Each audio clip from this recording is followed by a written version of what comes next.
Good morning. Good morning.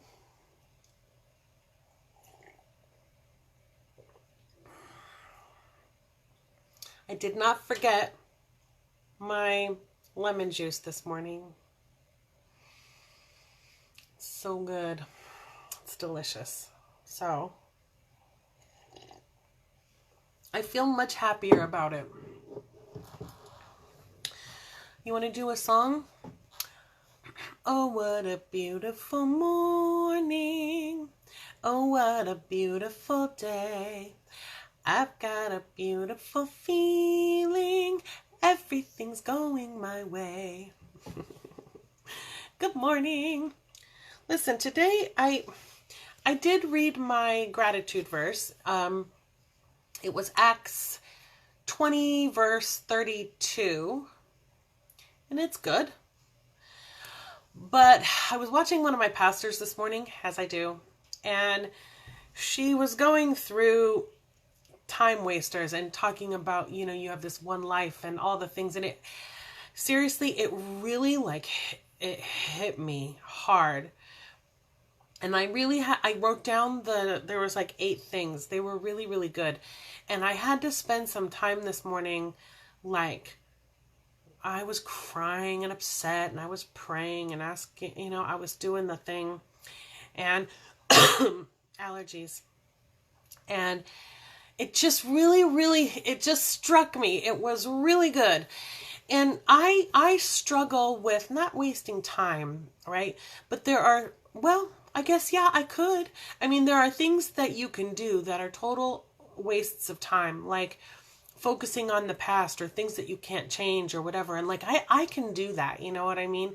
And so, anyway, it was really good. So I wanted to read them to you this morning. There are 8 things that she said, 8 ways to stop wasting time.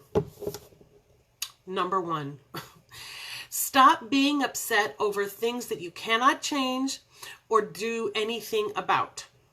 Stop doing that. There are people or things in your past or spilled coffee. There's nothing you can do but clean that spilled coffee up. Stop being upset over the things that you cannot change or the things that you can't do anything about. That's a waste of your time. And then you could waste an entire day being angry because you spilled coffee on the kitchen counter and it made you mad, and then you had to clean it up. And just do it. Just clean it up. There's no sense in being upset about something that you have no control over. I thought that was a good one. Number 2, stop complaining. It is a waste of time and it changes nothing. Instead, give thanks to God and see the changes that He makes in your life, even in your heart and in your attitude. But stop complaining about everything. It's such a waste of time to complain about stuff. That's hard, especially if you feel like your complaint is justified. So, number 3, do not try to buy time by losing sleep. You are going to wake up tired and be less effective the next day. Get sleep. Get sleep and wake up sharp. Thought that was really good too. And sometimes you're like, oh, I can sleep later. No, you make more mistakes when you're tired. You are more cranky when you're tired, which gives you different opportunities because you see things differently. People don't want to be around you. Just get the right amount of sleep. She was like, some of you are praying for certain things that all you need is a good meal and to take a nap. And I was like, yes. She gave the example of Elijah. Anyway, I don't know if it was him or Elisha. I always get the 2 names confused, but he had this huge victory, right? Where he had killed all these bad guys, whatever. But he had a huge victory. And then he was exhausted. And Jezebel was coming after him.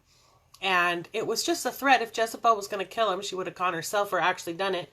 But anyway, Jezebel was coming after him. And so he ran away and hid. And he was getting depressed and kind of whatever. And an angel came to him and she's like, and he gave him a good meal and, had him take a nap. And I was like, sometimes that's all we need. We're tired. We're cranky. We're not effective, but we don't eat properly. We don't fill our bodies with good things and we don't get the sleep that we need, you know? And I was like, that's so good. Anyway, number 3, don't try to buy time by losing sleep. It's not going to happen. That's not possible. Number 4, stop hurrying. It causes you to make mistakes. When you try to hurry up and get things done really fast and you're rushing around, you always inevitably make a mistake, or you lose your phone in your makeup bag somewhere and you're like, where did I put that? Stop trying to hurry up. It's a waste of time. Slow down. It actually saves you time by slowing down and doing it the right way instead of having to go back and do it again. Number 5, stop craving what you don't have rather than enjoying what you do have. It's useless. And the verse was Ecclesiastes 6:9, which I don't have right now. But she said, you know, we spend so much time craving stuff that we don't have that we don't take the time to enjoy the things that we do have. And then time passes and we look back and go, man, I wish I would have enjoyed, you know, this time period instead of being so miserable waiting for the next thing or whatever. That's a waste of your time and it's a waste of your joy. Don't do that. I like that one too. Number 6, stop living in the past. Let it go and move forward. Move on. There's nothing you can do about your past. If you're upset about your past, there's nothing you can do to change it. If you wish that you could live in your past, guess what? You cannot. Some of you need to let go of your past. You need to release it and move forward. Look forward. What are the things forward that you want in your life and that you know, like, you can't go forward while you're looking in the rearview mirror. You're going to crash. So that was a good one. Number 7, take the time to deal with little problems and you won't have to spend more time dealing with the big problems. And I was like, that's really good too. Because, you know, the example was like with your spouse. Your wife is having a bad day and you continue to ignore her or you continue to whatever, versus sitting down and telling her, listening and telling her, like, tell me all the things. Little things can add up to big things. So take the time to deal with all the little problems and you won't have to be dealing with super big problems later on. I like that one too. It's a waste of time because then later you're dealing with this huge mess of a problem. Maybe it's not a relationship. Maybe it's a job or your health or whatever. And you didn't take the time to deal with the little things and now it's a big thing. So anyway, number 8, last item, was to locate the things that hijack your time and be firm in avoiding them. And I was like, ooh, that's good. Things that hijack my time, things that stress me out, things that are a waste of my time, things that don't breathe life into me but suck the energy right out of me, right? Like, you have to take a second and start locating what are the things that are hijacking my time, whether it's my mental time, my stress, my sleep, what is it? And then be very firm and decided to avoid those things. You get one life. You get one life. And in Psalms 119, 109, David says, my life is in my hands. And so the next thing was like, and so I obey the Lord and I've committed to obey the laws of God or whatever. But the thing I like is, like, your life is in your hands. Your days are in God's hands. But he gives you the choice of how you want to live and what you want to do. Do you want to listen to him and have a relationship with him and align your purposes up with him and have joy and peace and freedom? You can do a multitude of things. You can try something. How do you know if you're going to like something if you don't try it? You know, you're waiting for God to come down out of heaven in a physical form and audibly say something, you know, but that doesn't require any faith. He wants you to have a relationship with him every day so that you're closer and closer to him. But you have the freedom to choose what you want to do in your life with your hands, with your time. And you may try something and like it. You may try something and not like it. But those are in your hands. Those are your choices. You get one life. It's the dash between when you're born and when you die. And this is your, what are you doing with the dash? Anyway, so I thought that was good. And then the last thing I wrote maybe this will help you. I'm going to read you the first thing, not the second thing. The second thing is just for me and Jesus. I love him so much.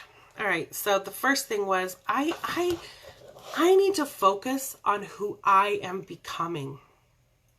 Not the wasted years, not on who or how others around me are failing or disappointing me, but who I want to be. Who do I want to be? Now, here's the thing. I don't think my years are wasted. I mean, yes, I have wasted plenty of time. You know what I mean? And there's nothing that I can do to go backwards to fix the time that I've wasted. But I believe that all things work together for my good because I love God and I'm called according to his purposes, which means that God knew the decisions I was going to make, and even the things that the enemy meant for evil, God is going to bring to good if that means that I help encourage somebody else in their life or whatever it is. I don't believe that the years are wasted, but I do have a choice on how I want to live every day. And it's easy to look at your job, your kids, your boss, maybe you're overscheduled, maybe your spouse, maybe your friends or your family. And it's easy to look at those things around you and be like, you're the reason. You're the reason I'm miserable. You're the reason that I am not ABC. But the reality is that's not true. That's not true. Take a breath. Okay, now listen to me. Who do you, baby, listen to me. I'm holding your face. Who do you want to be? When you look at your future and you look at your life, who do you want to be? What do you want that to look like? Not if my job this, if my kids this, if my friends and family this, if my spouse this. Like, put a little divider up.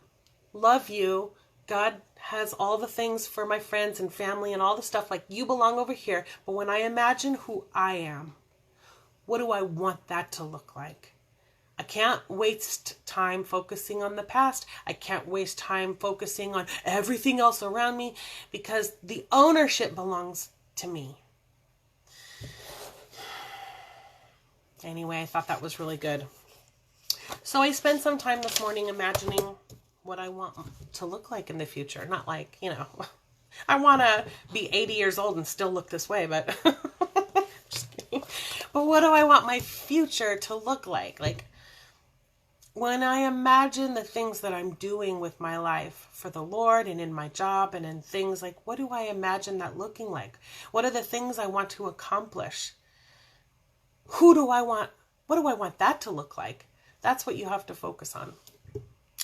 Stop deflecting. It's nobody else's responsibility, and it's nobody else's fault. You may have a difficult situation. You may have a difficult job, and you may have stress with your children, or there may be a family drama happening, or issues with your spouse. Like, there may be real issues happening in your life. But here's the challenge. Draw close to the Lord, and he will give you strength, and he will lift you up, and he will be what you need. He is more than what you need, and he will draw you forward, and he will give you favor, and he will bless you. But if you are focused on everything else and blaming everything else around you, you are going to miss the joy of right now, today. You have choices you can make, decisions you can make. You have the power. Little He-Man. Anyway, it's Friday, so I love you like a crazy person. You want to know what I'm doing this weekend? Okay, let me tell you. So, tomorrow morning, I am going to go and get my favorite coffee at the Human Bean down the street from my house. I'm going to get my sugar-free caramel breve. So good. And then I'm going to get my nails done because I need to get them done. I'm probably going to do my toes first thing in the morning before I leave. Right now I have like a blackish purple color on, and I'm probably going to do something for more Thanksgiving. I don't know. So I'll do my toes. I'm going to go get my coffee. I'm going to go get my nails done. And then there's this thrift store that I have not been to. It's not a Goodwill. It's like a local thrift store, and it's across the street from where I get my coffee. And I guess it's really big. So I think I'm going to go to the thrift store. And then I have to go to Hobby Lobby because we're redoing my piano. And my husband is helping me fix the wood. And we're going to whatever. And so on the front of the piano, I'm going to get this little wood scrolly whatever. You know what I'm talking about, to kind of put on the front of the whatever. So I'm going to go do those fun things. And then I'm going to come home and take a nap. Because you know how I got to have a nap. Because I care about myself, okay?